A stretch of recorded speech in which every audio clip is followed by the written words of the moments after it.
കർഷകരുടെ രക്ഷയ്ക്കായിട്ട് farmer first എന്ന് പറയുന്നൊരു ആശയം നമ്മൾ മുന്നോട്ട് വയ്ക്കുകയാണ്. 2019 നവംബർ 1-ാം തീയതി കേരളപ്പിറവി ദിവസം കോട്ടയം മഹാത്മാഗാന്ധി യൂണിവേഴ്സിറ്റിയിൽ വെച്ച് അന്നത്തെ ProVC ഉദ്ഘാടനം ചെയ്ത ഒരു ആശയമാണിത്. അതായത് life long learning and extension ഡിപ്പാർട്ട്മെൻറ്റിൻ്റെ കീഴിൽ 2011 മുതൽ കർഷകർക്ക് അറിവ് പകർന്നു കൊടുക്കാനായിട്ട് ഒരു എഡ്യൂക്കേഷൻ പദ്ധതി, ഒരു കോഴ്സ് നടന്നു വരുന്നുണ്ട്. അടുത്തത് കർഷകരുടെ രക്ഷയ്ക്കായിട്ട് ഒരു ആശയം യൂണിവേഴ്സിറ്റി തന്നെ മുന്നോട്ട് വയ്ക്കുകയാണ്. ആ ആശയത്തിൻ്റെ പ്രത്യേകത എന്താണെന്ന് വെച്ചാൽ കർഷകരെ മുൻപന്തിയിലേക്ക് കൊണ്ടുവരണം, കർഷകരുടെ സുരക്ഷ ഉറപ്പാക്കണം എന്നുള്ളതാണ്. അതായത് മനുഷ്യരുടെ പ്രഥമ ആവശ്യം ഭക്ഷണമാണ്. ഈ പ്രഥമ ആവശ്യമായ ഭക്ഷണം ഉൽപ്പാദിപ്പിക്കുന്നത് മുഴുവൻ കർഷകനാണ്. അങ്ങനെയാണെങ്കിൽ കർഷകനാണ് പ്രഥമ പ്രജ. ഈ ഒരു പരിഗണന കർഷകന് ഇന്നേ വരെ കിട്ടിയിട്ടില്ല. ഇന്ന് സമൂഹത്തിൽ കർഷകൻ ഏറ്റവും താഴ്ന്ന തട്ടിലുള്ള പ്രജയാണ്. എന്നാൽ അങ്ങനെയല്ല, യാഥാർത്ഥ്യം കർഷകനാണ് പ്രഥമ പ്രജ.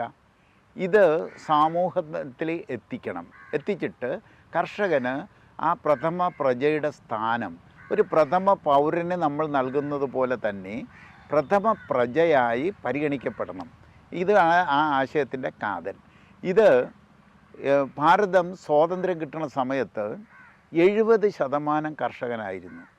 ഒരു ജനാധിപത്യത്തിൽ ഭൂരിപക്ഷത്തിനാണ് മുൻഗണന കിട്ടേണ്ടത്, പ്രഥമ സ്ഥാനം കിട്ടേണ്ടത്.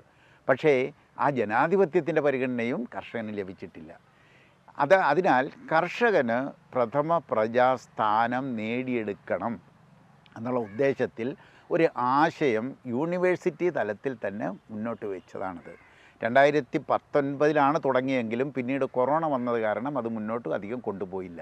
എന്നാൽ ഇപ്പോൾ നമ്മളതൊരു സജീവമായിട്ട് മുന്നോട്ട് കൊണ്ടുപോകാനുള്ള ഒരു ഉദ്ദേശത്തിലാണ്. അതിൽ ജൈവ കൃഷിയാണ് പഠിപ്പിക്കുക. അതായത് സമൂഹത്തിന് വിഷമില്ലാത്ത ഭക്ഷണം കൊടുക്കേണ്ട ഉത്തരവാദിത്വം ഗവൺമെൻറ്റിനുള്ളതാണ്. അപ്പോൾ ജൈവ കൃഷി ചെയ്യുന്ന ഈ സമൂഹത്തിലെ ഇന്നത്തെ മനുഷ്യരെ മുൻപന്തിയിലേക്ക് കൊണ്ടുവരിക. പതുക്കെ ബാക്കിയുള്ളവരും ജൈവ കൃഷിയിലേക്ക് വരണം. ഇതാണ് അതിൻ്റെ ഉദ്ദേശം. എന്താണ് ഇതിന് ചെയ്യാൻ പറ്റുക എന്നുള്ളതാണ്.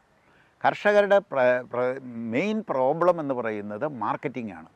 അതായത് അവനുണ്ടാക്കുന്ന ഉൽപ്പന്നം ന്യായമായ വില കിട്ടുന്നില്ല, വിറ്റഴിക്കാനാവുന്നില്ല എന്നുള്ളതാണ് പ്രധാന പ്രശ്നം. ഏറ്റവും താഴ്ന്ന തട്ടിൽ പോയി അധപ്പതിച്ചിരിക്കുന്നു. ഒരു മനുഷ്യൻ കൃഷിയിലേക്ക് വരുന്നുമില്ല. ഇതിന് ഒരു സൊല്യൂഷനായിട്ട് നമ്മൾ മുന്നോട്ട് വയ്ക്കുന്നത് കൃഷി ഡിപ്പാർട്ട്മെൻറ്റ് മുഴുവൻ, ഭാരതത്തിലെ മുഴുവൻ കൃഷി ഡിപ്പാർട്ട്മെൻറ്റുകളും ഒരൊറ്റ പ്രൊക്യൂർമെൻറ്റ് സെൻറ്ററിലേക്ക് കേന്ദ്രീകരിക്കണം. അതായത് കർഷകൻ ഉൽപ്പാദിപ്പിക്കുന്ന ഉൽപ്പന്നം മുഴുവൻ പ്രൊക്യൂർ ചെയ്യുക, കർഷകൻ ഉൽപ്പാദിപ്പിക്കുന്ന ഉൽപ്പന്നം ശേഖരിക്കാനുള്ളൊരു സംവിധാനം എല്ലാ ഭവനുകളും അതാക്കി മാറ്റുക എന്നുള്ളതാണ് നമ്മൾ മുന്നോട്ട് വയ്ക്കുന്ന ഒരു സജഷൻ. അതായത് ഉൽപ്പാദന ചെലവും പ്ലസ് 50% ബെനഫിറ്റും കിട്ടുന്ന രീതിയിൽ വില തീരുമാനിക്കണം. കോസ്റ്റ് ഓഫ് പ്രൊഡക്ഷനും അതിൻ്റെ ഒരു 50% കൂടി കർഷകന് കിട്ടുന്ന രീതിയിൽ എല്ലാ വിളകൾക്കും വില തീരുമാനിക്കുകയും എല്ലാ കൃഷിഭവനും ആ കൃഷിഭവൻ്റെ കീഴിൽ വരുന്ന സകല കർഷകൻ ഉൽപ്പാദിപ്പിക്കുന്ന ഉൽപ്പന്നവും എടുക്കുകയും ചെയ്യണം. അങ്ങനെ ഒരു രേഖയുണ്ടാകണം. അപ്പോൾ ഒരു കർഷകൻ പൊതുസമൂഹത്തിന് വേണ്ടി ഉണ്ടാക്കി കൊടുക്കുന്നതിന് ഒരു റെക്കോർഡുണ്ടായി. ആ ഉൽപ്പാദനത്തിന് ആനുപാതികമായ ബോണസ് കർഷകന് കൊടുക്കണം. ഒപ്പം അവന് ഒരു 60 വയസ്സ് കഴിഞ്ഞാൽ അവൻ്റെ ഉൽപ്പാദനത്തിന് ആനുപാതികമായ പെൻഷനും കിട്ടണം. ഈ ഒരു സംവിധാനം നമ്മൾ ഏർപ്പെടുത്തിയാൽ കർഷകൻ പ്രഥമ പ്രജാസ്ഥാനത്തേക്ക് വരും. കാരണം ബോണസും പെൻഷനും ഉൽപ്പാദനത്തിന് ആനുപാതികമായി കിട്ടിത്തുടങ്ങിക്കഴിഞ്ഞാൽ അവന് ഒരു ഗവൺമെൻറ് ഉദ്യോഗസ്ഥൻ്റെ സ്റ്റാറ്റസിലേക്ക് വരും. അവൻ്റെ ഫിനാൻഷ്യൽ സെക്യൂരിറ്റി ഉറപ്പാക്കപ്പെടും. ഉൽപ്പാദനം താനേ കൂടും. മറ്റുള്ള കൃഷിക്കാർ ജൈവ കൃഷിയിലേക്ക് വരും. പുതിയ തലമുറ ജൈവ കൃഷിയിലേക്ക് വരും. അങ്ങനെ നമുക്ക് ഭക്ഷ്യസുരക്ഷ, സുരക്ഷിത ഭക്ഷണം ഉണ്ടാക്കാൻ സാധ്യമാണ് എന്നുള്ളതാണ്. സമൂഹത്തിന് വിഷമില്ലാത്ത ഭക്ഷണം കൊടുക്കാനുള്ള ഉത്തരവാദിത്വം സമൂഹത്തിൻ്റെ പ്രതിനിധിയായ ഗവൺമെൻറ്റിൻ്റേതാണ്. അതോടൊപ്പം തന്നെ വില കുറച്ച് കൊടുക്കേണ്ട ഉത്തരവാദിത്വം ഗവൺമെൻറ്റിനാണ്. ഇത് രണ്ടും ഗവൺമെൻറ്റിന് ചെയ്യാവുന്നതേ ഉള്ളൂ. പക്ഷേ ഇത് രണ്ടും ഇപ്പോൾ താങ്ങിപ്പോകുന്നത് കർഷകൻ്റെ തലയിലായതുകൊണ്ട് കൃഷിയിൽ നിന്നും സകലരും ഓടി ഒളിച്ചുകൊണ്ടിരിക്കുന്നു. ജൈവ കൃഷിയിലേക്ക് വരാൻ മനുഷ്യൻ മടിച്ചു നിൽക്കുന്നു. കാരണം ആ ഷോർട്ട് പീരീഡിലുണ്ടാകുന്ന ലോസ് എങ്ങനെ താങ്ങുമെന്നുള്ളതിൻ്റെ ഒരു അങ്കലാപ്പ് കർഷകരിലുണ്ട്. പക്ഷേ ഓരോ കൃഷിഭവനും ആ കൃഷിഭവൻ്റെ കീഴിൽ ജൈവ കൃഷി ചെയ്തുണ്ടാക്കുന്ന ഉൽപ്പന്നം എടുക്കാനും അത് രേഖപ്പെടുത്തി വയ്ക്കാനും അതിന് ബോണസും പെൻഷനും ഏർപ്പെടുത്തി കഴിഞ്ഞാൽ സകല മനുഷ്യരും കൃഷിയിലേക്ക് വരും. ഈവൻ ഗവൺമെൻറ് ഉദ്യോഗസ്ഥർ പോലും കൃഷിയിലേക്ക് വരും. നമുക്ക് ആവശ്യത്തിൽ കൂടുതൽ ഉൽപ്പാദനം സ്വാഭാവികമായി തന്നെ ഇവിടെ ഉണ്ടാകും. വിദേശ രാജ്യങ്ങളിലേക്ക് ഭക്ഷണം കയറ്റിവിടാൻ പറ്റുന്ന ഒരു പ്രൊഡക്ഷൻ സെൻറ്ററായിട്ട് ഭാരതത്തെ മാറ്റിയെടുക്കാൻ പറ്റും. എല്ലാ കർഷകരും അവൻ്റെ സാമൂഹ്യ സുരക്ഷ, സമൂഹത്തിലെ സ്റ്റാറ്റസ് അവന് ഉയരും.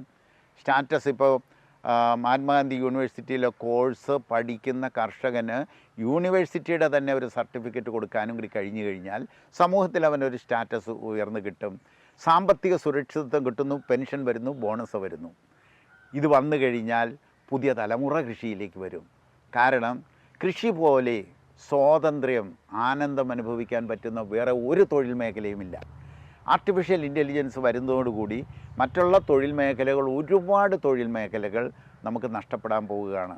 ഇനി മനുഷ്യന് ലക്ഷക്കണക്കിന് മനുഷ്യരെ ഉൾക്കൊള്ളാൻ പറ്റുന്ന ഒരു ജോബ് കൊടുക്കാൻ പറ്റുന്ന തൊഴിലവസരമുള്ളത് കൃഷി മേഖലയാണ്.